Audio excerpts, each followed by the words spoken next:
Welcome to the Jeremy and Andy Talk Movies podcast. I am Jeremy. I'm Andy, and this is a tribute to my career, and I invited you along. Well deserved. I'm glad I could be the only other person here. Yeah. Andy, I did want to ask you this. We're of a certain age. Have you experienced an existential crisis where you've looked back on the meaning of all you've done in life yet? Well, I was deep in the woods in Italy. Not as I have not, especially not as often as Noah Baumbach's characters do in his movies. So true. So this week we are talking about Jay Kelly, which is a movie straight to Netflix. Something we'll talk about more, I'm sure. Starring George Clooney and Adam Sandler. It is written in part. There's co-writers on it, but written in part and directed by Noah. Is it? How do you pronounce his last name? I said Baumbach. Baumbach? Baumbach? Baumbach. Yeah, I don't know. it's something like that. We'll call him Noah. It's just Noah. Noah. Noah did Yeah, it. Noah. Uh, so Noah wrote and directed this, and he's got a very distinct style. He makes movies for adults. We'll put Yeah. it that way. Yeah. And anyways, I'm typically pretty positive on his movies, but I would still say there's about a 50% miss rate. It's like hit or miss is about 50 Yeah. 50. It's a coin flip with him. Yeah. Because sometimes his interests are really bizarre, like artsy or something. I don't know. So like Yeah. his last two movies were Marriage Story, which I thought was incredible, and Yeah. White Noise, which I thought was terrible. Yeah. Yeah. Yeah. So, like I said, 50-50. So Jay Kelly rolling around, and I'm going to give a little summary of this movie, and then we will discuss it. So, Jay Kelly is an aging movie star who experiences an existential crisis when the director who discovered him passes away, and he reevaluates his own life and the sacrifices he made to pursue his dream. Meanwhile, everyone around him has their own opinions of what his work has meant. Mhm. Andy, was Jay Kelly good? Yeah, it was. And, it kind of, our guy Noah, man, he just loves like we joked about at the beginning. He loves the existential crisis. So there are definitely times in this movie where I was like, okay, I know he's having an existential crisis, but it's the George Clooney show. He is so good in this movie. We did Wolves last year, and I was just very so on it. And I remember saying like, this is not what I want to see George Clooney doing. This is what I want to see George Clooney doing. Like this guy can act. Like he is leaning perfectly into his real life kind of movie star persona, and he's putting that up on the screen in just a really smart way. I think this is a fantastic move for him at his age and at this stage in his career, and he's amazing. And this movie also succeeded in. So I liked this movie, and it also contributed to me hating Happy Gilmore 2 even more than I thought I did because Sandler can act.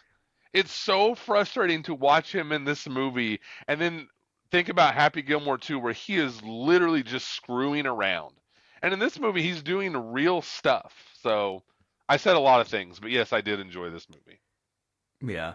I really liked this movie, Andy. Yeah. But this movie was right up my alley. It's about movies and existential crisis, and those are my two biggest pastimes. So, uh, Yeah. I was like, yeah, this is made This for me. is yeah. I am exactly with you. Clooney is exceptional in this movie. I hope he wins the Oscar. I'll just jump I right into that. Well, I was gonna say I don't know if he's my front runner to win it, but I definitely would have him as one of the five nominees. It's one of the best performances I've seen this year for sure. Yeah. And you're exactly right. The movie does a really cool thing where it's able to play a lot on what we think of Clooney in real life Yeah. and blur the lines with who Clooney is and this Jay Kelly character are. And Clooney is that guy who does embody sort of a classic movie star really well. Oh yeah. And they even, I mean, I think they make a comment, Sandler's character makes a comment in the movie about like, you're like the last great movie star or something like that. And I think people have actually said that about Clooney, that he's kind of a tie-in to those characters that his character stands in a mirror and kind of mentions and associates himself with, your Yeah. Gary Coopers and Clark Gables and whatnot. So, yeah, it was really well played. I do want to pause right here, and I wasn't gonna do it this early, but I'm gonna interject the most interesting bit of trivia that I saw, Okay. and that's that this was originally going to be a Brad Pitt movie, Yeah. and it was going to be Pitt and Sandler instead of Clooney and Sandler. Hmm. And I thought that's interesting because, I mean, obviously there's a lot of ties between the two, Clooney and Pitt. They've been in a bunch of movies together, the Ocean's movies. They did Wolves together last year. No. They kind of have a similar vibe in that way. They both are like these like really classically handsome leading men. And I love Pitt. I don't know. I don't know how I would have felt. I don't know how the movie would have been different with it being Pitt versus Clooney. But it is Yeah. fascinating to think about how it would have been. I do think. I do think I like that it was Clooney in this movie. I think maybe Pitt can pull off that sort of like lack of connection to other people a little better. There's Mm-hmm. something about Clooney that does feel a little more like affable and like he gets along with people, whereas Pitt can feel a little more withdrawn. Yeah. That's a Um, good point. but I don't know. It was an interesting what if. Like, there's not a lot of movie what ifs where you see it and you don't go like, well, that's totally different. It's actually weirdly similar if it's the two guys swap out. It really is. I do think just because Pitt is so gosh darn talented, he probably could have pulled it off. But I'm glad it's Clooney. I really am. Like the thing I wonder if Pitt could do that Clooney does so well. This isn't really spoiler or anything, but like the last like 6 or 7 minutes is more or less just a close up of Clooney's face. When he's watching, not entirely, but it's so much about his face and his Hmm. emotion that he portrays through his facial expressions and stuff. And I'm not saying Pitt couldn't have done that because Pitt is super talented. I don't think he could have done it the way Clooney did it in this movie. It just felt so right, and I'm really glad it's Clooney. But I think Pitt could have done it. Yeah. I do think there's also something to a lot of this movie is not a lot, but there's a good amount of flashback scenes and kind of Hmm. showing where Jay Kelly came from. And he was not like, even though he becomes a star young in these flashback scenes, he wasn't like the original standout. It kind of shows like if this director hadn't taken a liking to him in this certain audition, like maybe it wouldn't have panned out, you know. Hmm. And I think you can actually like apply that again. There's so much of real Clooney here where Clooney didn't make it right away, right? Like it was a little bit of he was kind of a surprise star who it happened to Yeah. later in life and that sort of thing. Whereas Pitt was like, even if he wasn't a movie star, he was already like a model, you know, like Yeah. Yeah. it happened like kind of immediately. And so I think maybe that plays a little better because it's Clooney that he can look back and say like, you know, like I made it and it wasn't such a given at one Yeah. point in my life. Yeah, that's a really great point. And this was just a really satisfying movie for me. I've been a Clooney fan for a long time. I'm old enough that, I remember him before he was big. I remember him being on Roseanne. He was on Golden Girls, and he was in a really terrible B movie called Attack of the Killer Tomatoes, or maybe Revenge of the Killer Tomatoes. And I wasn't like, oh, that's my guy, but it was just like he was someone I was familiar with. And then ER, to younger people that maybe not mean a whole lot, but that was kind of a TV show phenomenon, and he had a lot of It charisma. was. Yeah, and then in '96 he does From Dusk Till Dawn, which 16-year-old me just thought was awesome. I still think it's awesome. I think that's such a cool movie. And then 2 years later he does Out of Sight, which is one of my favorite movies, um, all-time favorite movies, and he is so good in that movie. And then, I do have a respect for Clooney too, because he didn't. He was willing to take risks. He made some very, um, I don't know, kind of independent type movies, and he directed some movies, and he's had a very interesting career. But I've been with Clooney for a long time, and so this was kind of satisfying to me as a Clooney fan to see older Clooney, in this role. Yeah, and we talked about before how he was for a long time he was kind of like the poster guy for making that leap from TV to movies. Hmm. And you know, it used to feel like such a huge chasm. I don't think Yeah, young people won't relate to that anymore because plenty of people do it going from yeah. shows to TV No, it and was a back and big forth deal. now. It was a big deal. Yeah, that TV people don't make it in movies. And then it was also a big deal that once you do movies, you don't go back to TV. And Yeah, so he did ER and then went to movies. It was kind of like, well, Clooney's too big to ever go back to something like ER or, yeah, and he anything never like it. did. Yeah. Um, and the other thing that's great about Clooney is he's always been one of those guys that feels like a good hang. You know, like you see him Yeah, in interviews and he just seems so pleasant. is in large, especially because he has a good sense of humor about himself. He's You know, it's really like funny. his big misses, like Batman and Robin. He He makes fun seems of him all so the time. yeah. Like it doesn't bother him at all. Like he'll poke fun at himself, and that sort of thing just makes you go like, I like this guy. I want to Yep. root for this guy. Yeah. He is just a very likable guy. Absolutely. And Uh, it's you know, yeah. and you need that because this movie is over 2 hours long. I mean, I think you definitely to me this movie definitely could have shaved a little bit of time off. And you know, this is a George Clooney movie. Like you're spending this whole movie with George Clooney, you know, the Jay Kelly character. So you need that. I think that's important to have that built in. Like, how I like this guy. Absolutely. Which ties into my next thing, which is that I think, yeah, you already said it. Sandler is really good in this movie. Yeah. I couldn't quite get a handle on the character, I think, though, because it's Sandler. Hmm. Like, we have such a history with him, Yeah. and he's such an, like, inherently likable guy that I wasn't sure I was feeling the way I was supposed to about his character. Hmm. Like, I was like, am I supposed to like his character and want to be friends with his character? Because he's not really doing anything that would make me want to, other than being Sandler. You Yeah. know, like so even like he's kind of out of the debates like, you know, you see it from both sides where people are telling Adam Sandler's character like these people aren't our friends, don't treat him like that. And then from Jay Kelly's side where he's talking to the other actor and they're like these people want to be our friends, but they're not. They take 15% of our money.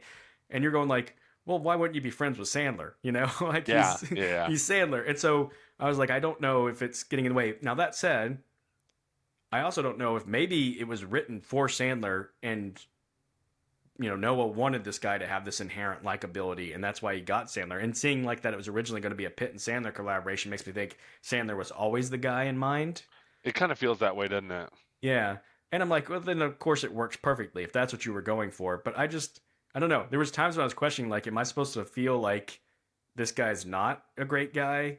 You Hmm. know, is he not good at his job, or does he care too much? Is he like a weirdo who's like attached to Jay Kelly? And I couldn't feel any of those things because like, well, it's Sandler. I like him.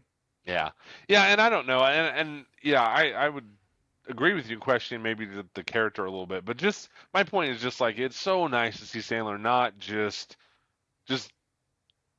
putting the bar as low as possible like he does in Happy Gilmore 2. I was just so pleased with that. And Sandler and Clooney are so good at doing the thing of like it really feels like these guys have known each other for all the years that they were supposed to have known each other for in the movie. I always like when movies can pull off like the we know what each other's like basically thinking and what they're saying and they don't have to say a lot to each other and they know exactly what the other person means. I think that's always effective when it's done well. Yeah, absolutely. Yeah. Uh, I was thinking about like who I was like if anybody else was in the Sandler part because of all the things I'm talking about, would it have felt like a radically different part? Hmm. And I do think it would have. And I I do only came too. up with one other name that I thought like kind of fits that type of part pretty well, and that's Paul Giamatti. I was like, he's the only other one Yeah. who's kind of got like the Yeah. lovable, dopey guy Yeah. that just is such a good like friend, you know. And he's done it in a lot of movies where he plays the best friend or the manager or the something, you know, Hmm. and he's kind of got a similar vibe going on. But I don't know, just throwing that out there. Agreed, and just again, so refreshing to see Sandler just actually doing some real acting. You're right, and he is very good. Hmm. You know, we already said we expect Clooney, you know, to be a an Oscar nominee for his part. I wouldn't be surprised to see Sandler finally get a nomination for That'd be fine supporting with me. That'd be in fine his with me. particular part. Um, there are a lot of good performances in this movie. Yeah, Um, there's I've one I really want to talk about. okay. Why don't you throw that one out there then? My guy Patrick Wilson. I just love him. Like he is just he's so I guess maybe just my biggest history with him is the Conjuring universe and Hmm. I just think he's good. He always contributes to movies I feel like in a positive. Even like just terrible movies like Aquaman or something. Like it's always just good to see him on the screen. I thought he did such a good job of just playing like this just dim just I don't know if loser is the right word, but just this dope. Yeah. Like he's so good. So he in the movie he's playing Adam Sandler's like a manager and he's playing one of Adam Sandler's other clients, but Jay is his big client. And so Yeah. Patrick Wilson is playing Ben Alcock and Ben is firing Sandler in his first scene because Yeah. he doesn't feel like he gets enough attention from him. And He's like such a whip. He can't he It's gets all so sad that funny. I Sandler's thought getting sad, and you're right. It was a great scene. it was a great scene. Yeah, he doesn't have a ton of screen time, but he really maximizes his minutes in this movie. And like I said, I'm probably partial. I just like Patrick Wilson. I just think he's good, and I just thought he was really enjoyable in this movie. Yeah, I think you're absolutely right. This is a movie again. This is not uncommon for filmmakers to make movies about Hollywood. Hmm. You know, they say write what you know, but it's not surprising that when they write about what they know, that they're able to be like kind of insightful and uh, write things very smartly when Hmm. they know it so well. And so, even that, like, it's a funny scene, but you get the sense that like Noah knows actors with that exact personality, and Hmm. he's like, this is the kind of like big people pleasing softy they are, where they have a hard time firing their manager, and then they start crying because their manager starts crying, and that sort of Yeah, thing. yeah, that all worked really well, I thought. Yeah. Um, I thought a standout supporting performance was Billy Crudup, Yeah, and I thought yeah, Billy Crudup was the perfect casting for the part that he had yeah. because He's really good. he's playing the guy that was old friends with Jay Kelly. He was George Clooney's like former roommate, and they were in acting school together, and he was supposed to be like the actual star of the acting class, and George Clooney's the one that actually made it. And I was like, Billy Crudup's the perfect guy for that because Yeah, Crudup's been a good actor for a long time, but but he's never never been kind of anything like Clooney level of no, famous. no. And so putting him in there where you're like, hey, I know this guy. He's really good, but he's not like a big star.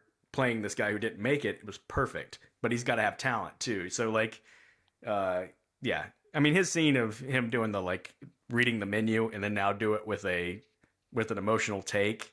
I Yeah, was like, that was really funny and really well done. And it was really well done yeah, by him. Good job yeah, by him. he's in the movie for just a little bit, and then he's out Yeah, he again maximizes his minutes really well. for sure. Laura Dern is in this movie, and she's a very celebrated actress. I think she does a good job. I've been a little surprised. I was surprised watching it because I've heard like a lot of praise for her, like, oh, Laura Dern might get a Best Supporting Actress, and I'm like, she doesn't really do that much. No, that was kind of that was kind of the least interesting stuff to me. And then they have this whole little thing like, oh, her and Sandler like she left him in Paris or whatever, and I was just like that. I was like, I don't really care about that. Yeah, I mean, uh, she's good. I'm not saying she's not good. She's kind right, of one of those like I don't think she knows how to give a bad performance, but yeah, I don't see the big like, oh, put her on the list for supporting actress. right, And yeah. she was fine. uh, I do want to shout out Stacy Keach showing up Yeah, as Jay's yeah, dad, yep, playing the typical like, oh no, what's this guy gonna say at any given moment type old school yeah, gruff dad who doesn't have a really filter. good. And I thought, I mean, really, like with a lot of characters, I think if this movie has a strength, it's that characters don't overstay their welcome. You're right; it's a George Clooney movie. People pop into it for a little bit, They and then kind of orbit they're around out. him and then they're Yeah, gone. Yeah. exactly. I mean, Yep. really, Sandler's the only one who sticks through the whole thing, and that's kind of the point. Is that his character is the only one that really is Absolutely. like loyal and faithful to him to the end. Yep. Yeah, I agree with you completely. And that works really well in this movie. You don't no one overstays their welcome. Yes. Yeah.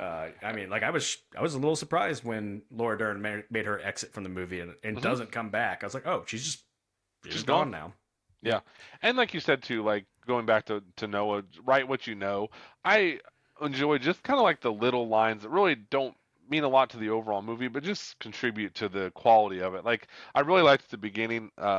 Clooney, I think he comes off set or whatever, and he goes back in his trailer, and he just looks down, and there's like all this, food and drink and stuff, and he's like, "Why is there cheesecake in every room I walk into?" Or Hmm. something along those lines. And I just was like, man, that was just a really good line and really well delivered by Clooney. He's like, I don't even like it. And then Yeah. Sandler, they have the whole like, one time you said you liked it, and all this stuff just felt like it was smart stuff and well done. Yeah. I definitely thought the opening scene was fascinating because Hmm. and I always want to know, like, I want to see the behind the scenes where they're filming people filming a movie. So like Yeah, everything's kind of double. And there's even like this great shot of where it's going by the crane camera, and you could tell they're using a crane camera because it's like raising up and going around the yeah, crane camera, and it's like interesting. Now, there's a lot going on in that opening scene, and I There know like is. you're not supposed to catch everything. You're just supposed to get sort of like the chaos around a film shoot. Mhm. That does bother someone like me because I want to catch every little thing and analyze it and store it away for like what did they say? Is that important for later? And you just can't. There's so You much going can't. There's on a in that lot. It's a scene. lot. Yeah. It is also always interesting to me when you're watching a movie about someone who's an actor and you see them filming their scene and you have to like you have to try to distinguish in this movie, are they supposed to be playing someone who is equally as good as the actor's reputation, or are they supposed to be playing someone who's like not as good, like Hmm. when he has to redo a take or like everyone's doing what he says, you're like, okay, well, what are we after? Are we trying to say like he's difficult? I don't know. You're trying to figure out who this actor in the movie is, and ultimately in the end it's like, I guess he's just exactly like George Clooney. I guess so. Yeah. Yeah. It's And just. yeah. Yeah, it was uh, good. And I loved and a lot of this was in the trailer too, but like again, the heat praise on Clooney, just the way he can, it's like how am I supposed to play, what does he say? Like how am I supposed to portray people when I don't even see people or what, he mhm. makes that point and those are good lines and then just Clooney delivering them is so good. Like I really hope he gets a best actor nomination. Yeah. And the great flip side to that line was the line that started out a couple times was when people say you just play yourself, and them saying, you know how hard it is to be yourself. It's And great. like Like when he's it's a on great the line. Yeah, it is. When he's first on that train or bus or whatever he's on, when it's like how old are you? And she's like, I'm 13, and he's like, and you're really challenging me, aren't you? And she says he has some good exchanges with that character. Yeah. Yeah, I could have done more of that. Yeah, there was a lot of interesting stuff. I will say, we said write what you know. The one line that just bothered me so bad early in the movie is at the funeral. He goes to the funeral of this director who he had a personal relationship with and that discovered him, and the director's son is just a one-off character again talking at the funeral, Hmm. and he's like, even when even when my dad had you know some struggles or whatever you call them, flops or turkeys, I don't know, I'm not in the industry. And I'm like, that Yeah, is somebody writing somebody who's Noah's obviously very much in the industry, going like, how do people who don't know movies talk? It's perceive like it. Yeah, it's like actually everybody knows what a flop is. Nobody struggles to come yeah, up with like, with these industry terms like yeah. It's flop. not that insider of a term that nobody knows what it is. Right. So, uh, Sure. yeah. But and again, it's always an interesting thing that I never think about, but you really, I mean, it's movies like this that make me think about it.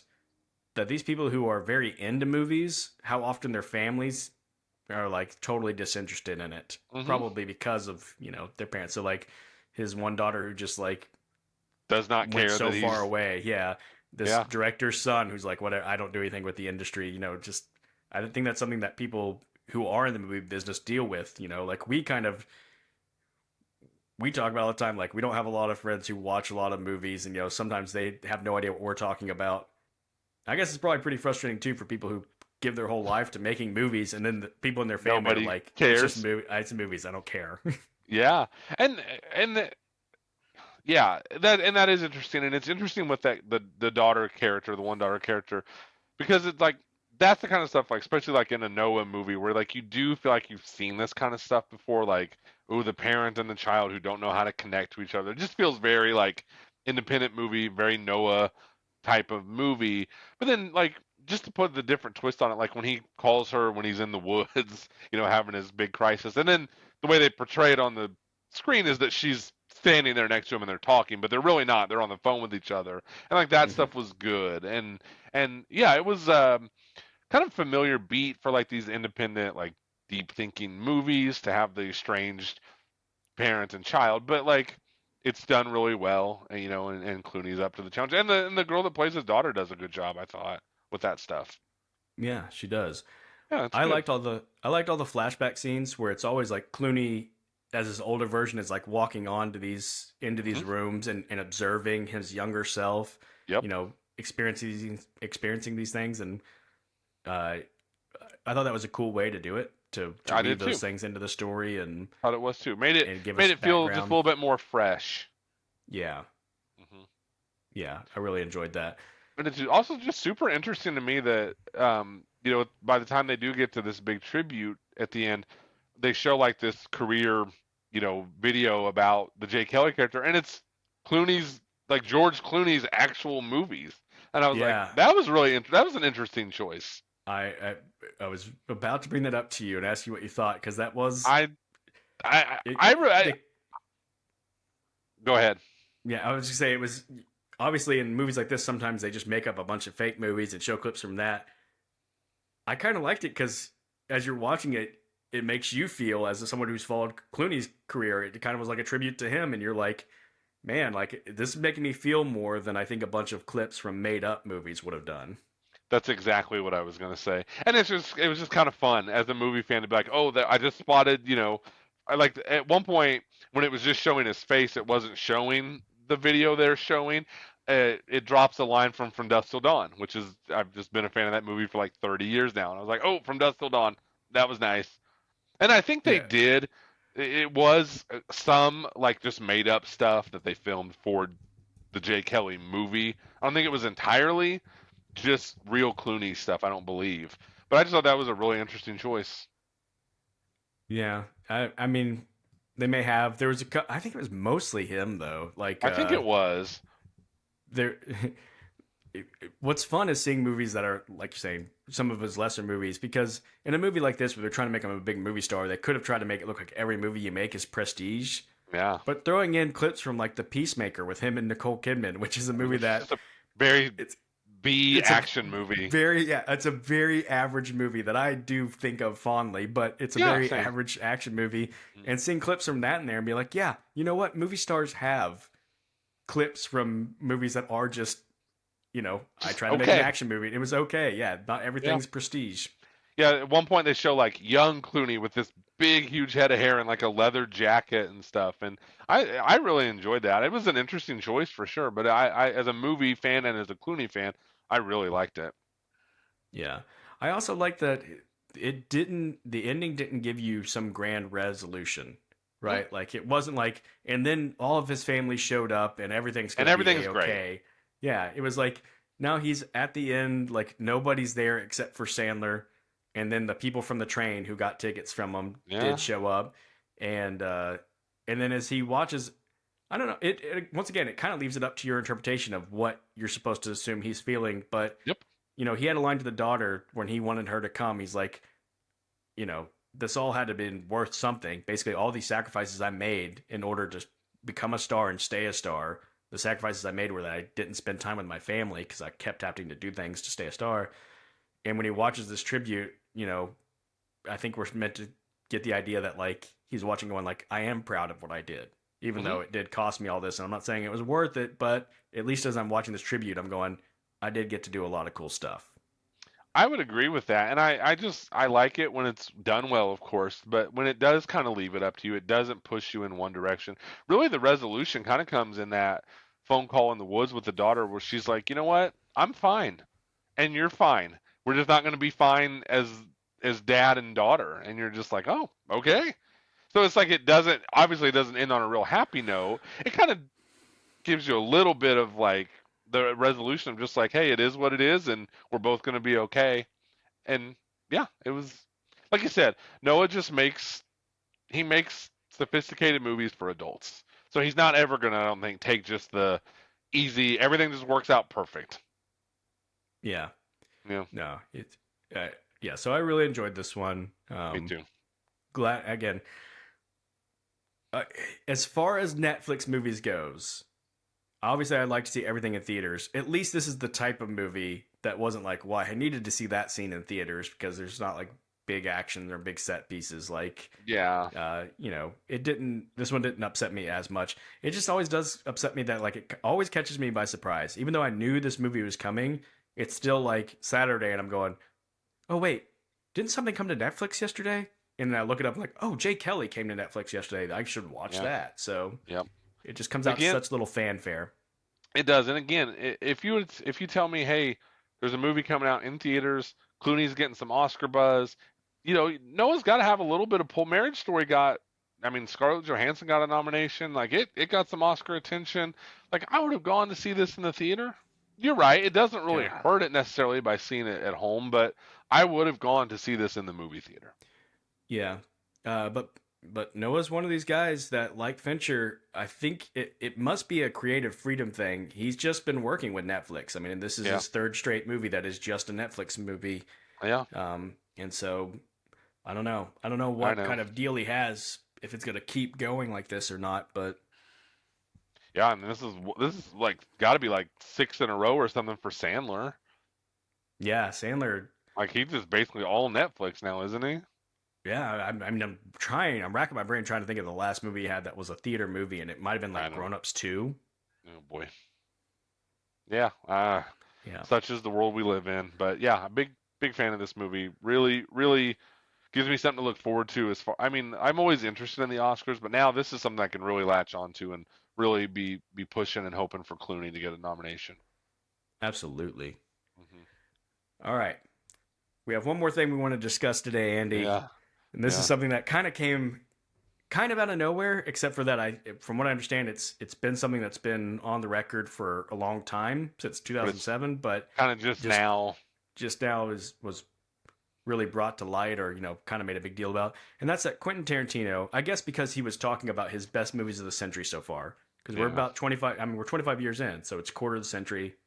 People are doing things like making the top 25 of these past 25 years Yeah. list. The big picture has been doing it. Yeah, and Tarantino said on there that he really liked the movie There Will Be Blood, but thought that the weakness of the movie was that Paul Dano was a weak actor in the movie, and it really kept it from being one of the best of the century. And, uh, you know, kudos to Paul Dano. The internet rushed to his defense, Yeah. and were quickly taking up for Paul Dano and his acting acumen, um, in defense of him. What did you think when you heard this? So this is just my overall thought about just this in general. I've long said I obviously love movies with all my heart. Celebrities are the worst. Famous people are the worst. Just shut up.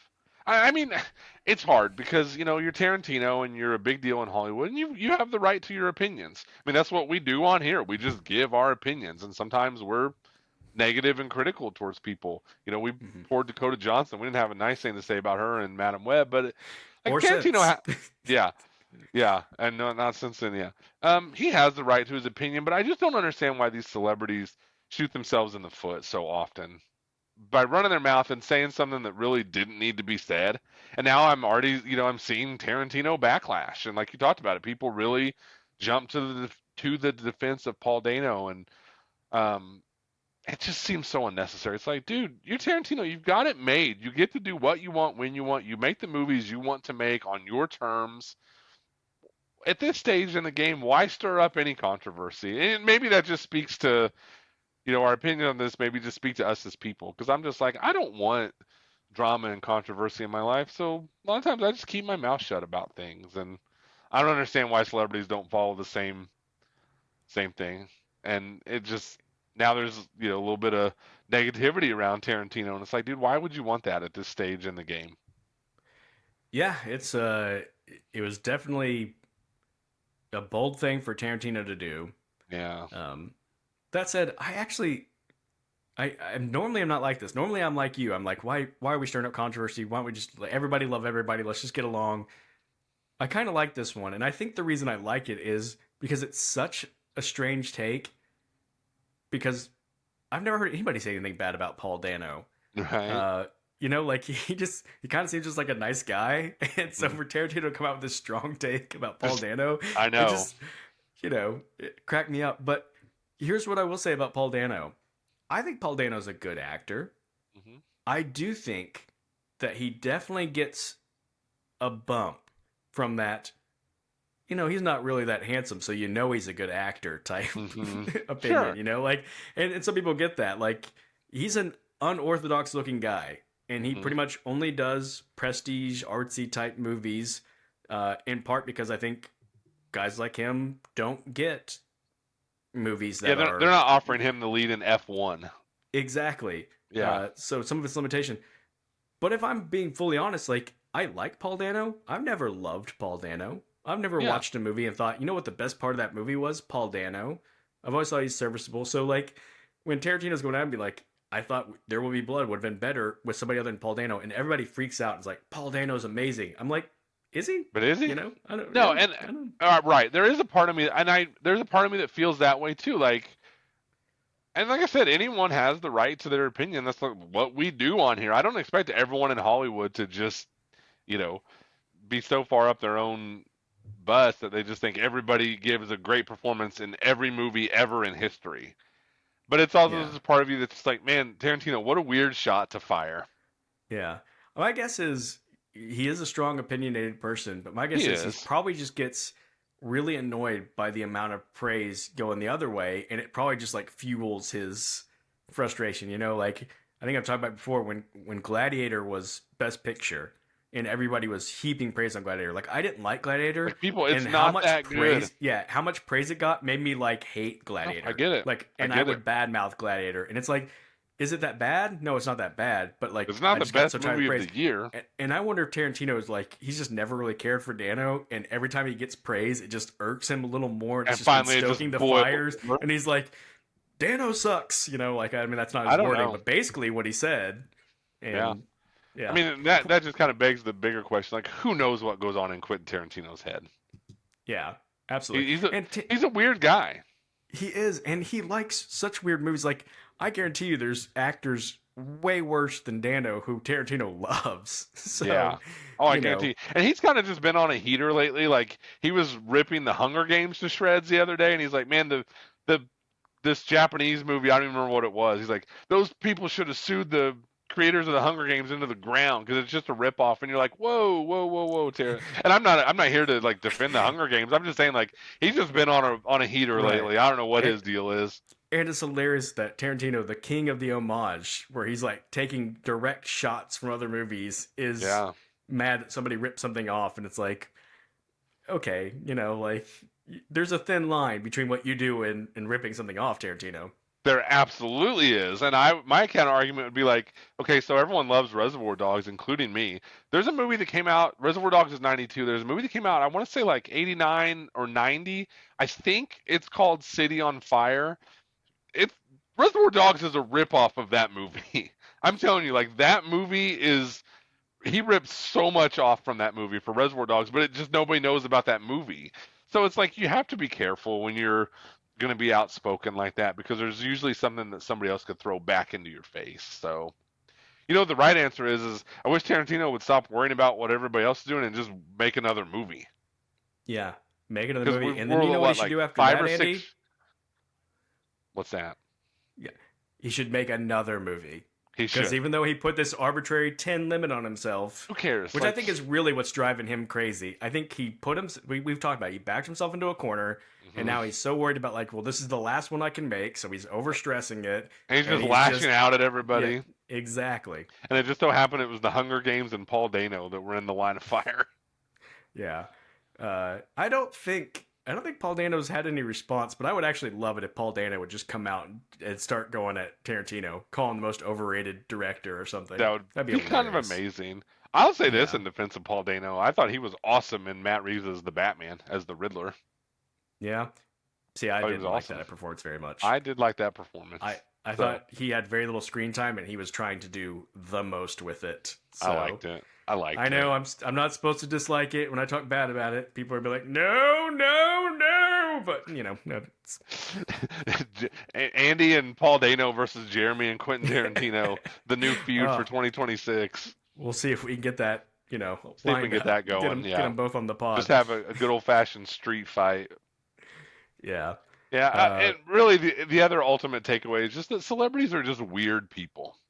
They are just yeah. weird, strange people. Yeah.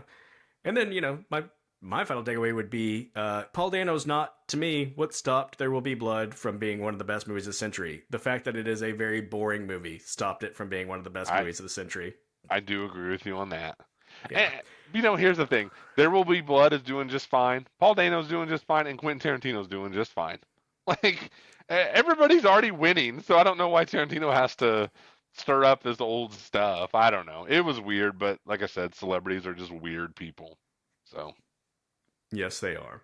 yeah, Not like us, Andy. We're normal, good totally, people. totally just normal guys who spend an extraordinary amount of time at the movie theater, oftentimes by ourselves.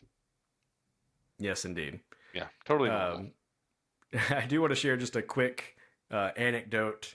From a couple weeks ago, I went and did a double feature where I went and saw the movie Rental Family Hmm. with Brendan Fraser, Yeah, and then I went and saw the movie Sisu 2, The Road to yeah. Revenge, or whatever it's called. It happened to be the exact same theater, like the same room. I had the same seat purchased for both. Didn't even realize it till I got there. They're like, "Oh, this is going to be back to back in the same theater," and such radically different crowds Oh in yeah, the I can theater. imagine. Rental Family was like all like kind of middle aged and older, like Sure. couples and families, like, "Oh, we're here to see this very sentimental movie."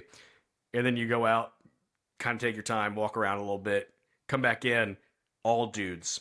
Yeah, All dudes for Sisu too. And I'm like, yep, I can this is what I imagine. would expect. Yep. Indeed. So, Yeah. Speaking of going to the theater, I do have a big long vacation coming up, and my wheels have been turning a little bit, trying to think about what's the most amount of movies I can see in one day while I'm on vacation. mm, So we'll see how mm, that plans out. I was thinking yeah. maybe five might be possible. Yeah. I mean, the times would have to line up pretty well. They So, would. We're going to see what yeah. happens. So stay Yeah. tuned for that. I I'm do have sure at the very least I'll do a three in one day. yeah, I do have one question for you appropriately about Tarantino. They put Kill Bill out in theaters as one continuous movie, the whole bloody affair. Is that something Yes. you're going to try to catch? I'm going to try very hard to catch it. I don't know if I'm going to have a chance though. I don't know if it's just this weekend or if it's going to stay because it's playing around here, but it was only playing at 7:20 at night last night and tonight, and I have things to do both nights that I just can't get out of. So Yeah. I'm really hoping Kill Bill 1 and 2 are, if you whether you want to look at them at one movie or two movie, I'm so high on those. Molly, my daughter, who's been on this podcast before, they're her two favorite movies Oh wow. ever. Yeah. So like I want to go. I just don't know if I will, and I'll be very bitter if I don't get a chance to. I'm hoping to get a chance to. I've actually only watched both of them once. I've Wow. been thinking for like the past 2 years, like, oh, I need to rewatch the Kill Bill movies. And so this feels like the perfect excuse to be like, let's go to the theater and watch Yeah. them, together. It's not always easy to carve out that much time because What amounts to like 4 hours and like is it like 4 hours and 50 minutes, I think? I would say it's something like that. I want to say it's close to 5 hours. It's So, and I think there's an pushing five intermission hours. that probably does push it to 5 hours. So, Yeah. So if I get I want to. I'm huge on Kill Bill, so always have been.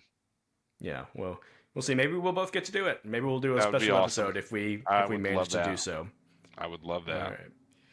Well, Andy, we're gonna end on that note. Yeah. And next week, I don't even know. I'm off my game right now. I don't know what the big releases are for next week. I don't either. I'm actually starting to get a little nervous about the December release schedule. Yeah, I do know. The maybe the movie that I'm most intrigued by that's left on the calendar year is Marty Supreme. Supreme, yeah. With our Same. guy Chalamet A- and by the and Safdie brother.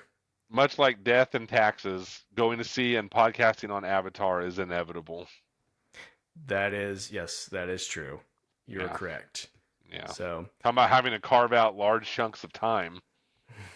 3 hours and true. 15 minutes. You know, Yeah, I don't know. I'm very curious to see how that one's going to do. I But am too. I am too. all right. Well, thank you everybody for joining us. Yeah, we'll And find something to talk about. We always do. oh yeah, for sure. Yeah. Let us know what you think. If you watch Jay Kelly, what you think about it. Let us know if you Yeah. have an opinion on this Tarantino Paul Dano Are you feud. Team Tarantino or Team Dano? Absolutely. That's what I want to know. For So, sure.